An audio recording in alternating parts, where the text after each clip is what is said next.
Okay, so I'm sure that even those of us not living in the UK have seen this at some point today.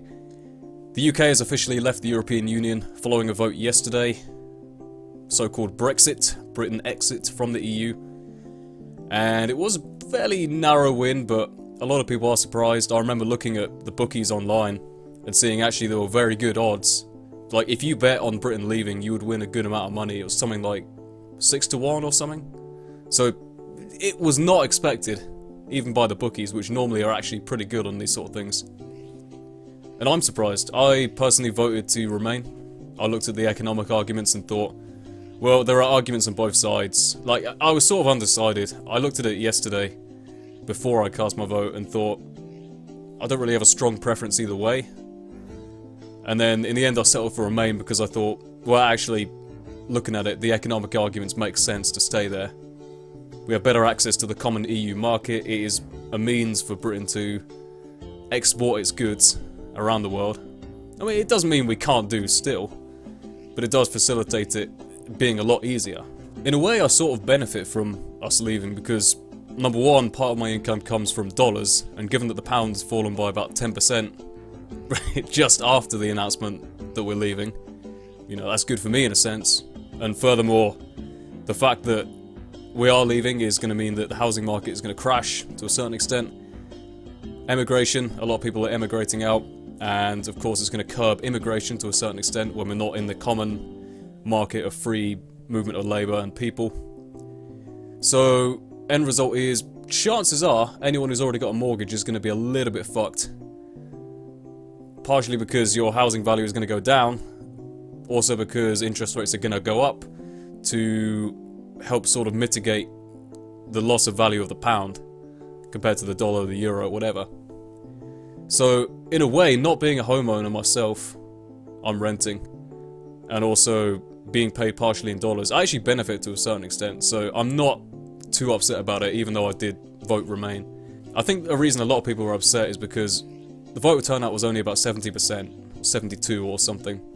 So it does actually show a level of apathy in the voters where you had a lot of people who would want to remain would just not bother casting their vote, just because that's sort of the status quo. They don't feel like it's necessary to go out and vote.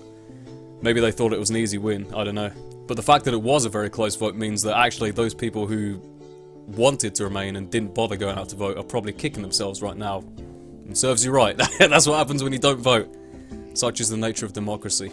I guess one of the main reasons a lot of people who wanted to remain are annoyed is because the majority of people who did vote to leave are in the older demographic, sort of 65 plus or whatever. I'll put a graphic on your screen now. I haven't got the graphic with me, but I know I have seen it and I don't memorize the numbers off by heart. But you can see it here on screen.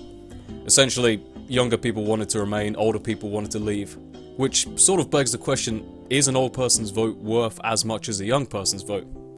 An old person probably doesn't feel much in the way of consequences from this vote either way, partially because they'll be dead in 20 years, also because they've already, sorted, they've already done their life working, they've probably got married already, they've probably sorted out their house, mortgage all paid off, all that kind of stuff. Basically, it doesn't affect them as much. Younger generation, it definitely does. I would say that I'm 24 years old, and I say that an 18-year-old's vote is more valuable than mine, but such is the nature of democracy, one man, one vote, all that. Everyone's vote is equal. So it is an interesting argument to present from the Remain side. Personally, like I say, I didn't have a strong preference either way. I would have liked that we remained in the EU, and you can see some of the sort of fallout effects. Like I said, the pound dropped in value almost instantly after the vote. Scotland, Nicola Sturgeon, who is I think is the leader of the SNP, or some important figure in Scotland, I don't know Scottish politics that well, has already sort of made it clear that Scotland is going to do a vote on independence from the UK, as it tried to before, and the reason it sort of narrowly won out staying in the UK, which I supported by the way, I love Scotland, I love my Scottish people. The point was that it was a close vote, and now that the UK, or rather England, has decided to leave the EU. I mean, check out this chart, look, all of Scotland wanted to stay. The yellow ones wanted to stay, the blue ones didn't, right? It's pretty clear what was going on here, the divide. So chances are Scotland is going to want to be independent. You can see from the chart, Scots have expressed that they want to remain in the EU. And obviously if they are independent from the UK, there's a good chance. I don't know how it works exactly, getting back into the EU. I was under the impression all members had to agree to it. It probably wouldn't happen with England now. Scotland probably would, given that they were happy to stay in the first place. I imagine that most of mainland Europe feels some kind of, I don't know the right word, some sort of vendetta against the UK now, or parts of it, because obviously traitors, that's sort of the best word, traitors to the EU, that's one way of putting it.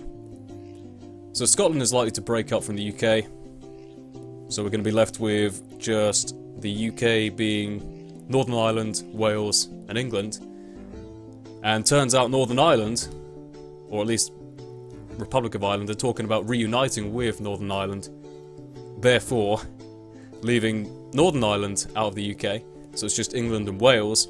Wales, I mean, I don't know if they can really, they're sort of landlocked by the UK, like at least with Scotland it's, you know, a huge mass, they're quite sort of strong and independent, they have oil, that sort of thing. I mean, the Welsh economy is based on, what, sheep, so I don't know how well they would do by themselves as a player in the EU, but it wouldn't surprise me if Wales did want to become independent as well. Looking at the vote, I'm just looking at it on my screen now. I mean, it's a bit of a mixed bag with Wales, so a little bit sketchy on that one.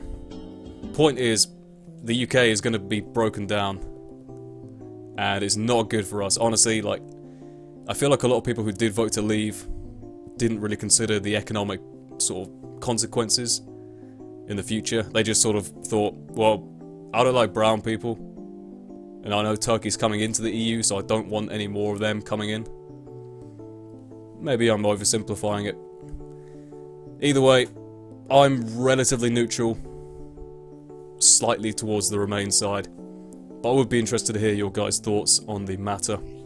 There are arguments on both sides of the vote. On the Remain side, you're part of an economic union, you're a stronger player in the world market, at least that's my opinion and the opinion of some others. On the Leave side, it helps control immigration. It's not a free sort of mosh pit within Europe of, you know, movement of labour. You can understand why people would vote either way. Let me know what you guys think. Let's keep it civil in the comments section. And what else? Rest in peace, David Cameron.